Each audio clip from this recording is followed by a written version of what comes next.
매달 월급이 들어오는데 통장 잔고는 항상 비어있고 예상치 못한 지출이 생길 때마다 당황스럽던 그런 경험들을 해보셨을 겁니다.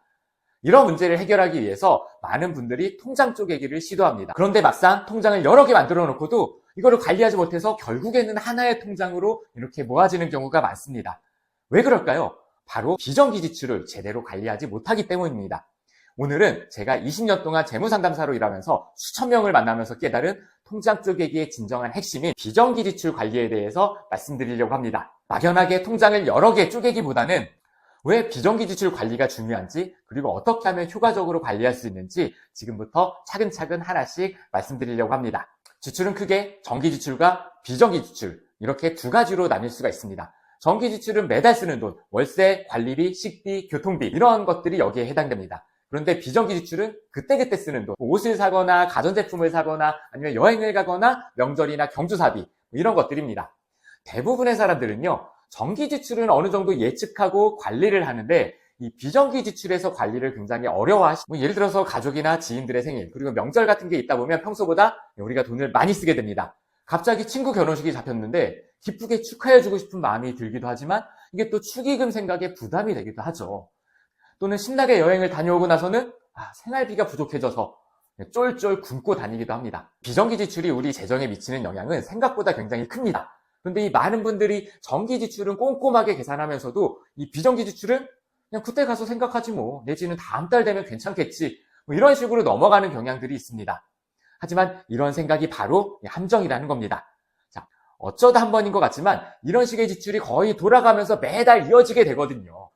게다가 생일이나 여행, 나들이 이런 걸로 그때그때 기분에 따라서 쓰는 돈도 많다 보니까 아무래도 적정 수준보다 많이 쓰게 되는 그런 항목이기도 합니다. 관리가 어렵다 보니까 일반 가정에서 돈이 새는 그런 대표적인 항목이기도 합니다. 명절 선물, 경조사비, 여행비, 병원비, 가전제품 이런 것들을 모두 합치면은 1년에 얼마나 지출하시나요? 대부분은요, 이런 비정기 지출이 연간 소득의 10에서 20% 정도를 차지합니다. 연봉이 4천만 원인 사람이라면 1년에 400에서 800만 원, 월로 환산하면 한 달에 35만 원에서 65만 원이나 되는 이런 금액입니다. 예를 들어서 30평 아파트에 살면 관리비는 어느 정도 엇비슷하게 나올지 모르겠지만 이 비정기 지출은요, 정말 어떻게 쓰느냐에 따라 천차만별입니다. 3배, 4배 이상 차이가 납니다. 그런데 많은 분들이 비정기 지출을 위한 별도 예산을 마련하지 않고요, 그때그때 일반 생활비나 저축해둔 돈에서 꺼내 쓰는 경우가 많습니다. 자연스럽게 계획했던 저축액은 점점 줄어들게 되고 돈이 모이지 않는다는 그런 좌절감만 커지게 되는 겁니다. 이런 상황을 방지하기 위해서 통장 쪼개기를 하는 건데, 돈이 셀 위험이 많은 지출이다 보니까 아무래도 비정기 지출은 일상 생활비와 별도로 떼놓고 관리하는 게 중요합니다. 그래야 명절이나 경조사 이런 게 많다라고 해서 생활비가 쪼들려서 허리띠를 졸라매는 그런 일을 방지할 수가 있습니다. 자, 그렇다면 이 비정기 지출은 어떻게 관리해야 될까요? 20년 동안의 상담 경험을 바탕으로 몇 가지 팁을 알려드리려고 합니다. 첫 번째, 연간 비정기 지출 금액을 한번 예측해 보세요. 지난 1년간의 지출 내역을 살펴보면서 그러면 대략적인 패턴을 파악할 수가 있을 겁니다. 아까 말씀드렸던 명절 선물이나 경조사비, 친구 생일, 여행 경비, 그리고 병원비 이런 것들을 카테고리별로 얼마나 지출했는지 이거를 한번 금액을 합쳐보세요. 여기에 10에서 20% 정도 여유자금을 추가하면 좋습니다. 아무래도 예상하지 못한 그런 금액들이 생길 수가 있기 때문이죠. 그리고 두 번째, 비정기 지출 통장에 매달 일정한 금액을 자동이체를 걸어두세요. 예측한 연간 비정기 지출 금액을 12달로 나눠보세요. 예를 들어서 1년에 600만 원이라면 한 달에 50만 원씩 이 비정기 지출 통장에 넣어두고 쓰는 겁니다. 자, 그리고 세 번째, 비정기 지출은 반드시 이 통장에서만 꺼내 쓰셔야 됩니다. 명절 선물을 사거나 결혼식에 참석하거나 가전제품을 교체를 한다. 그럼 반드시 이 비정기 지출 통장에서만 돈을 써야 되는 거죠.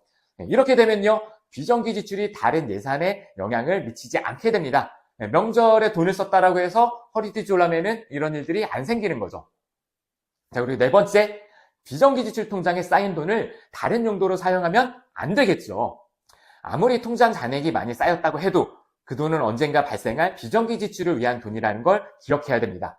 특히 명절이나 연말연시처럼 지출이 많은 시기를 대비해서 충분한 금액을 미리부터 유지하는 것이 중요합니다. 자, 그리고 마지막 다섯 번째, 비정기 지출 통장의 잔액이 만일에 일정 금액 이상 쌓였다. 그러면은 일부는 장기 저축으로 전환하는 게 중요합니다. 예를 들어서요, 비정기지출 통장의 잔액이 6개월치 예산 이상이 쌓인다면 이 추가 금액의 일부를 비상금이나 노후준비 통장으로 옮겨놓는 거죠. 이렇게 되면 여유자금도 관리하면서 장기적인 재무 목표도 달성할 수가 있게 되는 겁니다. 자, 이런 식으로 통장을 나눠서 쓰면 아무래도 너무 불편하지 않을까 이런 생각들을 하게 되는데요. 사실 이렇게 통장을 구분해서 쓰는 게 훨씬 더 관리하는 데 용이합니다. 아무래도 초반에는 조금 번거로울 수 있는데 근데 그 다음부터는 조금씩 내 상황에 맞게 조정하는 그런 수고만 하면 되거든요. 통장을 새로 만들고 그 예산에 맞게 돈을 이체시켜 놓는 이 한 번의 번거로움이면요, 일상의 돈 관리를 굉장히 편리하게 할 수 있게 되니까 꼭 한번 실천해 보셨으면 좋겠습니다. 혹시나 나는 버는 돈이 많지 않아서, 나는 돈이 조금밖에 없으니까 안 그래도 적은 돈을 굳이 통장을 나눠서 이렇게까지 해야 되나? 뭐 이런 생각들을 하게 되는데요. 그런데요, 푼돈을 아끼지 않으면요, 목돈은 써보지도 못하고 늘 이 푼돈만 지출하다가 인생 끝나버리는 겁니다. 자, 부자가 돼서 돈을 잘 쓰고 산다는 건요, 이 작은 것들을 무시하지 않으면서 이 푼돈을 목돈으로 만들어 가는 겁니다. 자, 오늘 영상은 여기까지입니다. 일주일에 한 가지씩 원포인트, 구독과 좋아요 눌러주시면요, 앞으로도 20년 동안 갈고 닦은 돈 관리 노하우를 꾸준히 알려드리도록 하겠습니다. 자, 그럼 다음 영상에서 뵙겠습니다. 고맙습니다.